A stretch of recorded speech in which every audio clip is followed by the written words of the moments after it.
Հիմա Սևյանի անվան մշակույթի պալատի դիմաց եմ, լեգենդար շենք է, մշակութային կյանքի առումով Լենինականի, ես չեմ ճանաչում մի լենինականցի, ով լսած չլինի Սևյանի ակումբի, Սևյանի մշակույթի պալատի մասին։ Շենքը կառուցվել է 1920-ական թվականների վերջերին, ցավոք սրտի ճարտարապետը անհայտ է, բայց հուսով եմ կպարզենք առաջիկայում, եւ շենքը ծառայել է որպես երկաթուղայինների մշակույթի պալատ, որտեղ բազմազան մշակութային գործունեությամբ զբաղվել են երկաթուղայինները, մեր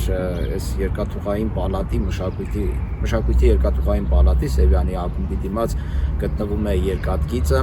երկաթուղային կայարանը Գյումրու եւ շրջակայքում ապրել են երկաթուղայիններ եւ այստեղ նրանք զբաղվում են մշակութային գործունեությամբ, երգ, պար, նկարչություն, տարատեսակ մշակութային գործունեություն եւ ինչն էր հետաքրքիր, որ այս ակումբում զբաղվելով հասնում էին պրոֆեսիոնալիզմի բարձր մակարդակի, տարբեր պալատներ են եղել, տեքստիլի պալատը, սա երկաթուղայինների պալատն է, իդեպ համ Սևյան են ասում, համ Սևոյան են ասում, դա Եգոր Սևյանի հեղափոխական Եգոր Սևյանի անունով է կոչվել պալատը,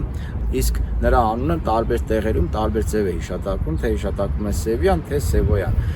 Իդեպ դիմացն էլ գտնվում է հանրահայտ քանդակագործ Արա Սարգսյանի մայիսյան ապստամբության հերոսներին նվիրված հուշակոթողը,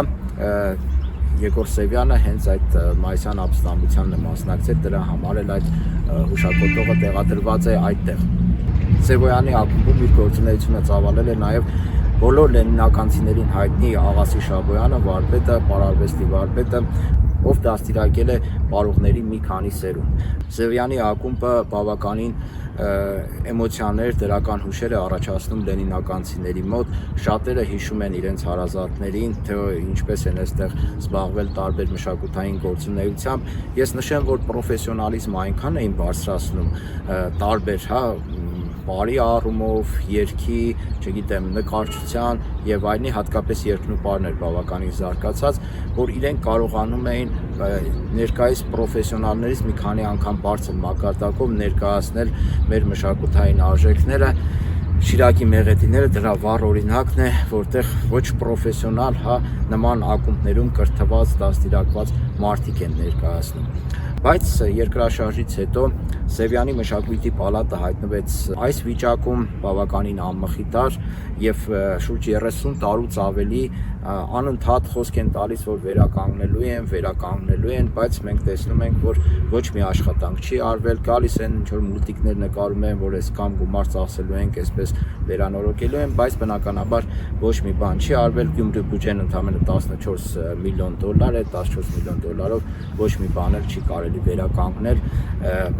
առավել եւս նման հսկայական շինությունները։ Դրա համար Մայր Հայաստան շարժումը, Մայր Հայաստան դաշինքը առաջարկել է Գյումրին ազատ տնտեսական գոտի դարձնելու ծրագիրը, որը Գյումրիում կվերականգնի երբեմնի այն արդյունաբերական պոտենցիալը,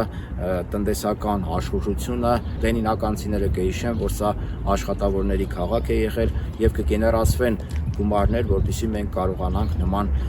շինությունները կարգի բերել։ Իդեպ հենց երկաթգծի դիմաց է, իսկ երկաթգիծը այդ ծրագրի շրջանակներում կարևոր դերակատարություն է ունենալու